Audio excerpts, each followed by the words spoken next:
الله الرحمن الرحيم. أحمد وأصلي على رسوله الكريم. قال الله تعالى: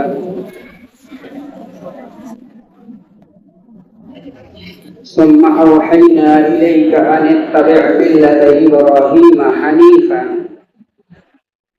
وما كان من المشركين. صدق الله العلي العظيم. حاضرین کرام، رسول اللہ صلی اللہ تعالی علیہ وسلم آپ کو حضرت ابراہیم علیہ السلام نے اللہ تعالی سے مانگا تھا کہ مکے میں ایک ایسے نبی بھیجیے جو آپ کی آیت کی تلاوت کریں اور امت کو کتاب و حکمت کی تعلیم دیں اور ان کے نفس کو اخلاق رذیلہ سے پاک اور صاف کریں۔ اللہ تعالیٰ نے حضور صلی اللہ علیہ وسلم کو آپ کی دعا کی قبولیت میں بھیجا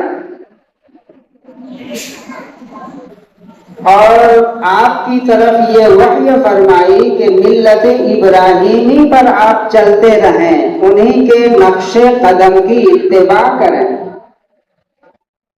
اب آپ سوچئے کہ سیدنا ابو الانبیاء حضرت ابراہیم علیہ السلام کو کتنا راہ خدا میں آزمایا گیا، تکلیف پہنچائی گئی، کس قدر امتحان لیا گیا۔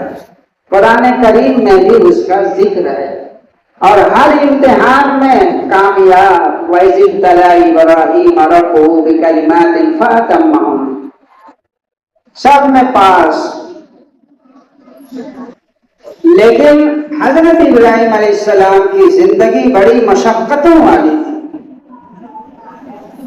ان کو امتحان کی بھٹیوں میں سے گزارا گیا، انہیں برہنہ کر کے آگ میں ڈالا گیا، گاؤں والوں سے مقابلہ، گھر والوں سے مقابلہ، بادشاہ سے مقابلہ، بہت امتحان۔ تو اسی طرح رسول اکرم صلی اللہ تعالی علیہ وسلم کو بھی بڑی مصیبتوں سے، تکلیفوں سے گزارا گیا۔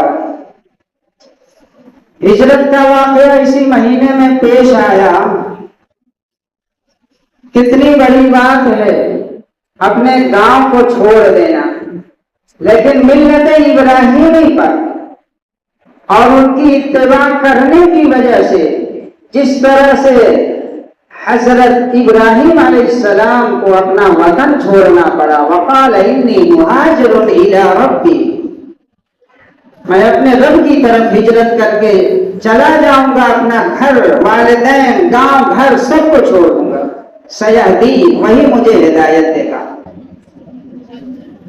رسول پاک صلی اللہ علیہ وسلم کس عالم میں نکلے تھے کہ سب ان کو قتل کرنے کے لیے موجود ہیں، مگر اللہ نے مدد کا وعدہ فرمایا تھا، الا تنصروہ فقد نصرہ اللہ، مگر مدد نہ کرو تو نہ کرو، اللہ تعالیٰ ضرور مدد کرے گا۔ اللہ نے کافروں کے درمیان سے آپ کو نکالا۔ صدیق اکبر رضی اللہ تعالیٰ عنہ کی قربانی، ان کے گھر والوں کی قربانی، ان کے غلام کی قربانی، ان کے جانوروں کی قربانی، سب اس میں شامل ہے۔ غار ثور کتنا اونچا پہاڑ اور اس میں غار، نوجوان لوگ بھی وہاں جانے کی ہمت نہیں کرتے، اتنا اونچا اور دھوپ، مگر رسول اللہ صلی اللہ علیہ وسلم اور صدیق اکبر صرف دو، اذ اخرجہ الذین کفروا ثانی اثنین، کافروں نے نکال باہر کر دیا۔ ابو بکر صدیق رضی اللہ تعالی عنہ کا تذکرہ فرمایا، ثانی اثنین، دو میں کے دوسرے۔ اللہ نے کیا محبت کا انداز اپنایا۔ قرآن کریم صحابہ کی تعریف، بالخصوص سیدنا صدیق اکبر رضی اللہ تعالی عنہ کی تعریف سے بھرا ہوا ہے۔ اذ ہما فی الغار، جب یہ دونوں غار میں تھے، مگر غار میں پہنچنا اتنا آسان نہیں تھا، پہاڑ پہ چڑھنا، اونٹ وہاں کام نہیں دے رہا تھا، سواری وہاں کام نہیں آ رہی تھی۔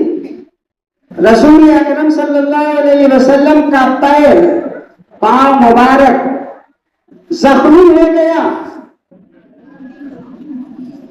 اور سیرت حلبیہ میں ہے کہ حضرت ابوبکر صدیق رضی اللہ عنہ کی نظر آپ پر پڑی۔ اب تک تو اونٹنی سے آئے تھے، کافروں کا بھی خوف تھا، اب پہاڑ پہ چڑھنا ہے، سواری نہیں ہے۔ آپ صلی اللہ علیہ وسلم کا پیر زخم آلود ہو گیا، اور ابوبکر صدیق رضی اللہ تعالیٰ عنہ کی بھی یہی حالت، نوکیلے پتھر۔ آپ کی نظر پڑی، فرمایا اللہ کے رسول آپ سوار ہو جائیے۔ یہاں کون سی سواری تھی جس پر سوار ہونے کی درخواست کی جا رہی تھی؟ یہاں کوئی سواری نہیں، پہاڑ پہ چڑھنا۔ لیکن صدیق اکبر رضی اللہ تعالیٰ عنہ کو اپنے حبیب پاک صلی اللہ علیہ وسلم سے اتنی محبت کہا کہ آپ میرے اوپر سوار ہو جائیے، میں آپ کو لے کر کے چلوں گا۔ یعنی جو چیزیں تصور سے باہر ہیں، لیکن جس سے محبت ہوتی ہے، عشق ہوتا ہے، پہاڑ سے دودھ کی نہر نکالنا آسان ہو جاتا ہے اپنے محبوب کے لیے۔ یہاں تو سید الاولین والآخرین کی بات تھی، خاتم الانبیاء کو اپنے کندھے پر سوار کرنا تھا اور غار کے اندر لے جانا تھا، چڑھائی کرنی تھی، ایسے ہاتھ کے اشارے سے چڑھنا تھا، گرنے کا بھی خطرہ تھا، مگر محبت کہیے اور اللہ کی مدد کہیے کہ صدیق اکبر رضی اللہ تعالیٰ عنہ نے اپنے آپ کو سواری کے لیے پیش کر دیا، اور حضور اکرم صلی اللہ علیہ وسلم سوار ہو گئے۔ وہی سید الاولین والآخرین جن کے کندھے پر کبھی حضرت حسین رضی اللہ عنہ سوار ہو رہے ہیں، کبھی امامہ سوار ہو رہی ہیں، کبھی حضرت حسن آپ کی پشت پر ہیں۔ آج قربانی کا وہ موڑ آیا ہے کہ آج تاجدار نبوت، آج آقا اپنے غلام کے کندھے پر سوار ہے۔ تاریخ نے کبھی ایسا منظر نہیں دیکھا ہوگا، قربانیوں کی ایسی مثال کبھی نہیں پیش کی ہوگی جو سیدنا صدیق اکبر رضی اللہ تعالیٰ عنہ نے آپ کو بیٹھا کر اوپر تک پہنچایا۔ کتنا اونچا پہاڑ، وہاں غار میں سانپ بھی رہتے ہیں، گرد و غبار بھی رہتا ہے۔ آپ نے باہر آپ کو اتارا اور اس کے بعد کہا آپ یہاں آرام فرمائیے، میں پہلے اندر جاتا ہوں، غار کی صفائی کرتا ہوں، سونے کے قابل بناتا ہوں، اس کے بعد آپ اندر تشریف لے جائیے۔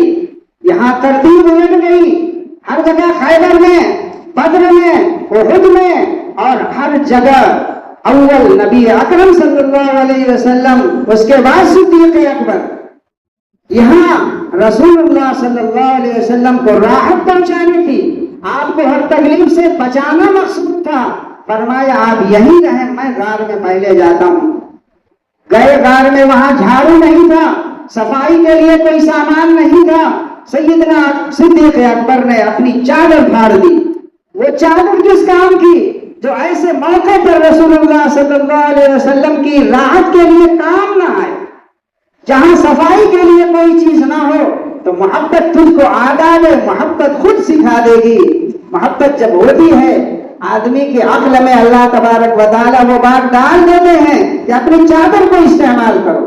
کبھی سیدہ حضرت اسماء اپنے جو ہے کپڑوں کو پھاڑ دیتی ہیں، اور یہاں ان کے والد اپنی چادر پھاڑ کر صفائی کر رہے ہیں۔ غار میں جتنے منہ ہیں، جتنے کھلے ہوئے سوراخ تھے، سب کو بند کر رہے ہیں۔ 2 سوراخ باقی رہ گیا۔ فرمایا حضرت تشریف لائیے، آپ اندر تشریف لائیے۔ تھکے ماندے تھے، دونوں تھکے ہوئے تھے، مگر رسول اللہ صلی اللہ علیہ وسلم جاتے ہی حضرت صدیق اکبر رضی اللہ عنہ کے زانوں پر سر رکھے اور سو گئے۔ اللہ تعالیٰ نے نیند کی آغوش میں پہنچایا۔ 2 سوراخ خالی تھے۔ ابو بکر صدیق نے اپنے پیر کے دونوں انگوٹھے وہاں لگا دیے، مبادا کہیں سے کوئی تکلیف دے جانور نہ آ جائے اور آپ کو تکلیف پہنچائے۔